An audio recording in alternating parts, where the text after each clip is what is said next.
Welcome, friends and newcomers, to this new episode of the entire history of war. I'm the Archivist, and today we will talk, among many other things, of the most ancient battle we know of with precise elements, the Battle of Megiddo. Thank you for liking and subscribing to help this channel grow. Let's dive back in 1472 BC.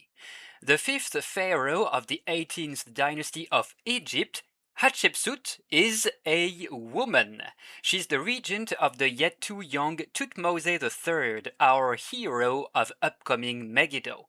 Hatshepsut is here in her seventh year of reign, and author of an armed expedition in Nubia, south of Egypt, she has to tame unrest in Upper Egypt. In total, before the actual coming to power of Thutmose III, around 1457 BC, she will lead 3 expeditions in Nubia and 1 in Canaan.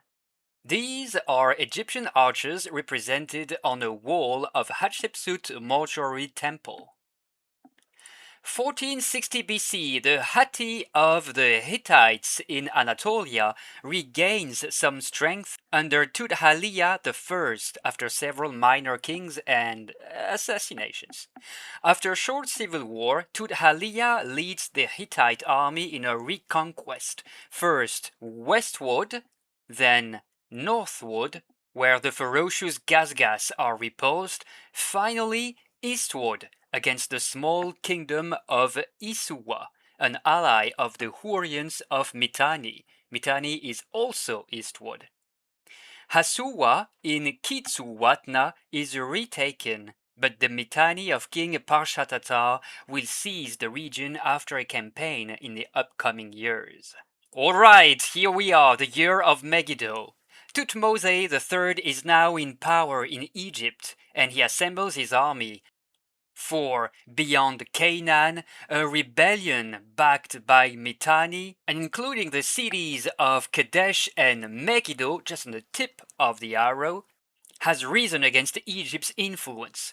In total, it is 32 different entities that have united, each one with its own leader. Between March and May, Thutmose III, 10,000 warriors, including 2,000 charioteers, march from Jaru, Tel Hebwa, east of the delta of the Nile, and in less than 3 weeks reach the region of Megiddo, where the rebel army has assembled. Pharaoh boldly chooses to lead his army through a narrow canyon, so tight that chariots have to be disassembled.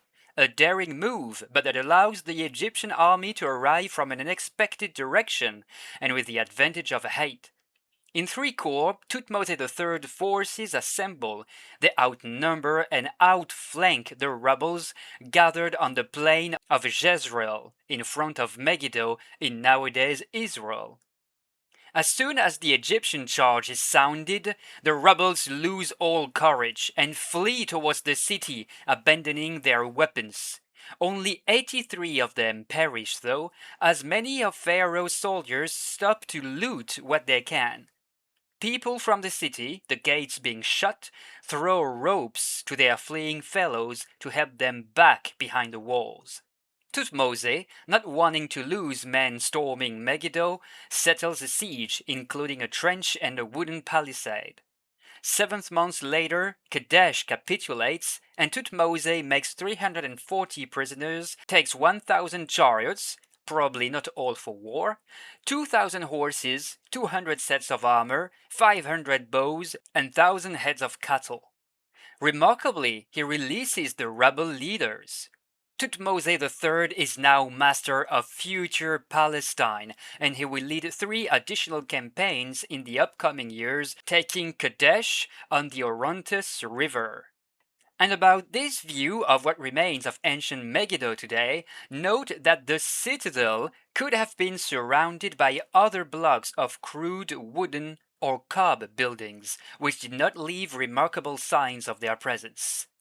And here is Thutmose himself on a Karnak temple relief, hitting prisoners. Bad, bad. Alright, fast forward to 1446 BC. Thutmose III also said the Great, is on a new campaign aimed at Mitanni. He has ships made in Byblos, Phoenician coastal city, and has them transported to the Orontes River, which is then crossed. He goes on ravaging the region of Carchemish, just here, but ultimately the damage done to King Parshatata dominion is limited. Somewhere around this year, Thutmose submits the city island of Arwad in front of nowadays Tartus, and so not far from Byblos. Arwad, owning a fine war fleet, had so far maintained its independence from Phoenicia and others.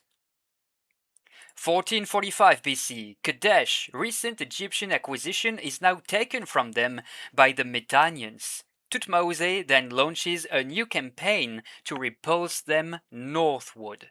The following year, Thutmose goes again against Mitanni. Parshatata confronts him, but is beaten near Aleppo, and the Hittite Tudhaliya I takes advantage of his defeat to seize Kitsuwatna for himself.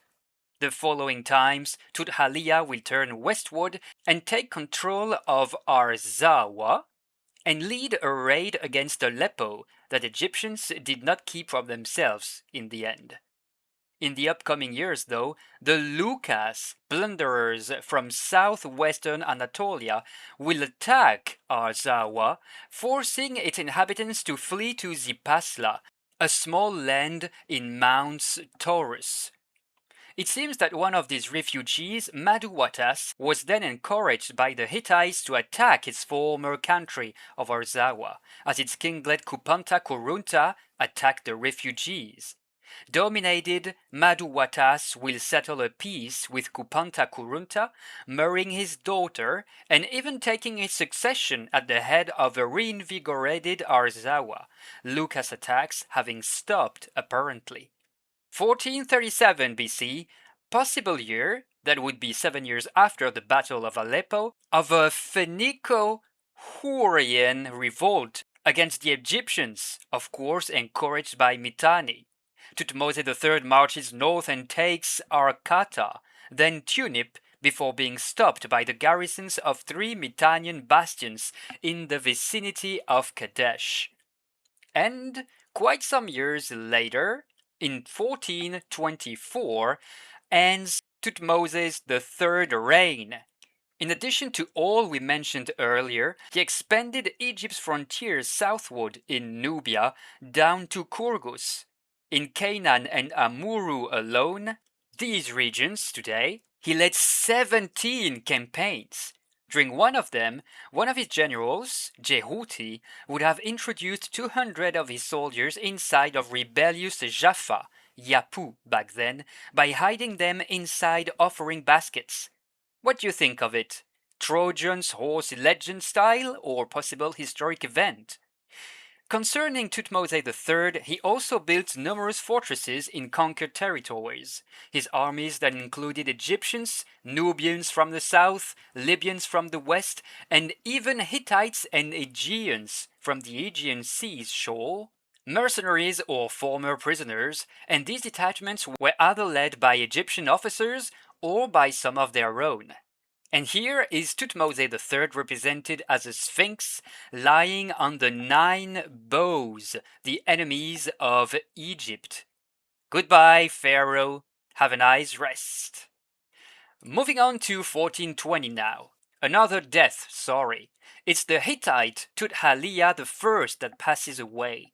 His adopted son, Anuwanda I, succeeds him, while Gazgas attacks worsen against numerous cities of northern Anatolia, Kamama and Zalpa falling under their control. Anuwanda even pays a tribute to them, but their attacks don't stop. And while this time, on the southern front, Shoshtarta of Mitanni seizes Kitsuwatna.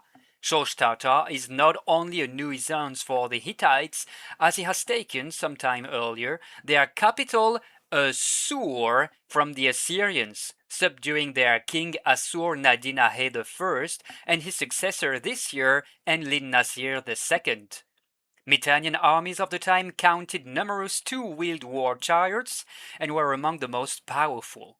They gave Showstarter the first control over Carchemish, Aleppo, Old Ugarit, and Hana. Still around 1420 BC, Thutmose III's successor on the throne of Egypt, Amenhotep II, wants his share of the spoils and campaigns in what Egyptians call Regenu, the lands between Orontes and Euphrates. In the region of Takshi, precisely, Pharaoh directly contests Mitannian dominion by attacking an alliance of local tribal leaders and defeating it. If sources are to be trusted, Amenhotep would have taken Shamash-Edom on the 22nd of April and Katna just here on the following month. A rebellion was then tamed in Akete, Ugarit was taken, Mindatu plundered. The second half of May, Pharaoh submits several cities like Kadesh and Kashabu, where he would have captured, all by himself of course, 26 Marianus, noble charioteers of Mitanni regions. In June, Amenhotep is back in Egypt, where he publicly executes with his mace several captured enemy princes. 2 years later, Amenhotep is back at it with the same objectives. Showstarter I, Emperor of Mitanni, dies of natural causes while preparing his riposte. Satisfied of having the upper hand in these regions, Pharaoh rides back home. He will be back in Regenu in 1416, just to reassure his control of the land. Afek, the 13th of October, later Yehem, Mapassin, Hatizan, Itorin, and Pigdalion all are submitted, and Anaharath sacked the 19th.